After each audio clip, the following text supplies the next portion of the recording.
for Nelly Korda, the world's top-ranked female golfer. The 2024 Paris Olympics have presented a series of dramatic highs and lows. A single decision on the course may have jeopardized her opportunity to successfully defend her Olympic gold medal, transforming her tournament experience into a test of skill, mental fortitude, and resilience. Let's rewind to Thursday's second round at Le Golf National. Korda spectacularly started the day, showcasing why she's considered one of the best in the game. She was on fire, sinking birdies on holes 3, 5, 6, 9, 11, and 15. Her precision was remarkable, hitting all but one green in regulation. The gallery watched in awe as Korda seemed poised to make a serious run at the top of the leaderboard. But then came the 16th hole, a seemingly safe par 3 that would prove to be Korda's undoing. As she stood on the tee, a crucial decision loomed: wedge or 9-iron. It's a choice every golfer faces, but for Korda, at that moment, it became a turning point in her Olympic journey. Welcome back to the interview area. We're joined by world number 1 Nelly Korda. We're going to open it up to questions. Front row, Zephyr.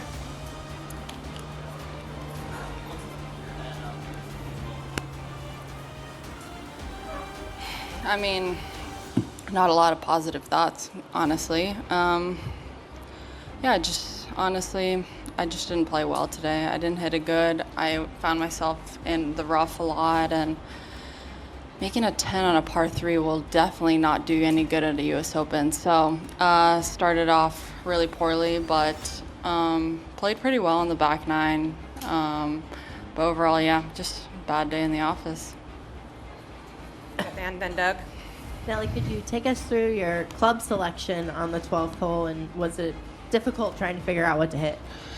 Yeah, we waited for like 25 to 30 minutes on that tee too, and I was in between a 7-iron and a 6-iron, and I just didn't really know what to hit. You know, obviously sometimes it's not really good seeing the girls play in front of you because two of them, Gabby came up short of the water, and I think Ingrid went into the water, and it was just a tough day. So I just, I kind of teed it up behind the tee box a little, one club length back. I hit a 6-iron and just kind of penetrated through the wind, and it went into the back bunker, and I kind of had a leaf under my ball.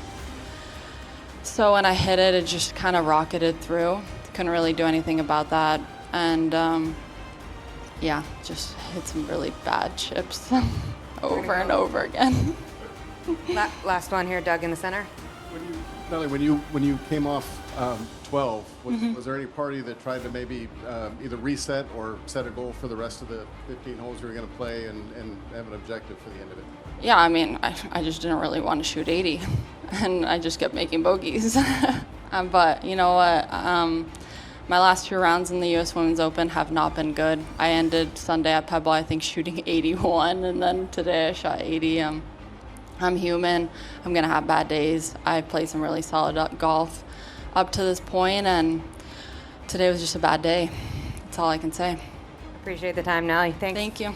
After deliberation, Korda opted for the 9-iron. However, her execution was far from confident. Golf Channel analyst John Wood described the shot as hesitant, noting that Korda appeared to ease into it rather than commit fully. The result was devastating. The ball struck off the heel of the club, fell agonizingly short, landing just a yard in front of the water hazard before bouncing in. What followed was a sequence of events that would make any golfer tremble. Korda, visibly shaken, dropped in the designated zone. Her next shot, a wedge, was poorly struck, landing in the bunker short of the green. The challenges continued to mount as she faced a plugged lie in the sand. Her attempt to be aggressive from this difficult position backfired, with the ball shooting off the back of the green. Now playing her 5th shot, Korda was left with a 90-foot putt. The pressure was palpable as she left it 7 feet short. The final blow came when she missed the subsequent putt, just catching the right edge.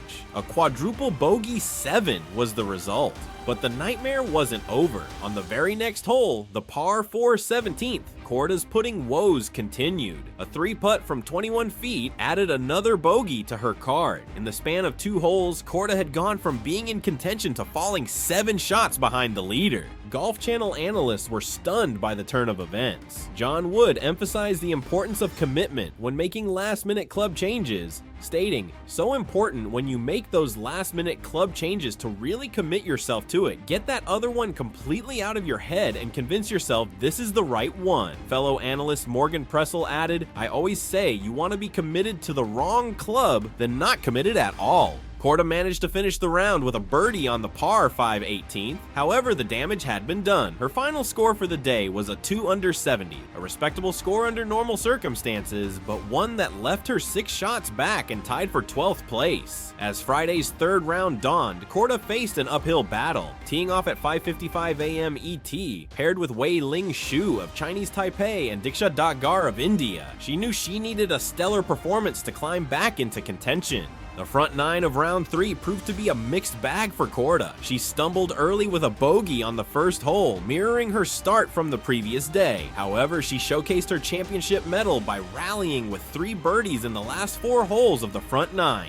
As Korda navigated the back 9, the tension mounted. She maintained her composure through most of the inward half, but the 17th hole once again proved troublesome. A bogey on this par 4 threatened to undo much of her hard work. Despite this setback, Korda finished strong, posting another 2 under par 70 for the day. This consistent performance lifted Korda into a tie for 7th place, 4 strokes behind the leader, Ko Lydia of New Zealand. While the deficit remains significant, Korda's resilience has kept her within striking distance of a medal position. Reflecting on her round, Korda remained optimistic, telling Golf Channel, "Wish I could get 17 back, but played some solid golf today in the windier conditions, and happy with where I am at going into the last day." As we look ahead to Saturday's final round, the question on everyone's mind is whether Korda can stage a dramatic comeback. Her current position, 4 strokes off the lead and 2 strokes away from bronze medal contention, presents a formidable challenge. To put Korda's task in perspective, it's worth comparing her situation to recent performances in high-pressure tournaments. In May, during the US Open's first round, Korda faced a similar collapse, carding a septuple bogey 10 on the par 3 12th at Lancaster Country Club. This disastrous hole effectively ended her chances in that major championship. Just a month later, at the Women's PGA Championship, Korda experienced another significant setback. She shot a career-worst 81 in the second round, leading to a missed cut. These recent struggles on big stages add context to her current Olympic predicament. However, Korda is not one to dwell on past disappointments. In her post-round press conference, she drew inspiration from an unexpected source, referencing fellow world #1 Scottie Scheffler's performance in the men's Olympic golf event, where he shot a blistering 9 under 62 in the final round to claim gold. Korda said, "I'm going to try. I'm going to always try my hardest." Scottie came back, shot 9 under, and he won. So if you're hitting your shots, then you're staying present, and I think anything can happen. Nelly, 2 consecutive weeks of major golf in the round, and obviously Scottie Scheffler came in with so much expectation on his shoulders and has been not quite as dominant as you, but of that ilk. I just wonder, do you draw inspiration for what he did at Augusta last week? Does that kind of help you in your quest to kind of keep this going? Yeah, I mean, gosh, I don't think anyone can ever say anything bad about Scottie. I love his morals. I love his attitude out there. I just love the way he goes about his business. He inspires so many around him, including myself. So yeah, I mean, obviously, as he even said, he wants to win every tournament he tees it up in, and that's every girl that's out here competing too. And I think that you just have to go about your business. You can get lost in the articles, you can get lost in the expectations, but I think if you just stick to your true self, I feel like you can live in your own little bubble and enjoy it a lot more. This positive mindset will be crucial as Korda enters the final round. With 18 holes to play, she finds herself in a familiar yet challenging position. As the defending Olympic gold medalist, the weight of expectations is enormous. The golf world will be watching to see if she can summon the same magic that led her to victory in Tokyo. The final round promises to be a test of Korda's mental fortitude as much as her golfing skills. Le Golf National, with its challenging layout and the added pressure of Olympic competition, has already shown its ability to create dramatic swings in fortune. The stage is set for a potentially historic final round. Korda's quest to defend her Olympic title hangs in the balance. Golf fans around the world will be tuning in to see if she can overcome the odds and claim another medal for Team USA. As the sun rises on the final day of Olympic golf competition, all eyes will be on Nelly Korda. Can she summon a performance for the ages and climb back into medal contention? Or will her earlier struggles prove too much to overcome? What do you think? Will Nelly Korda be able to overcome this setback and mount a comeback for Olympic glory? Share your thoughts in the comments below, like and subscribe to Golf Hub for more golf insights.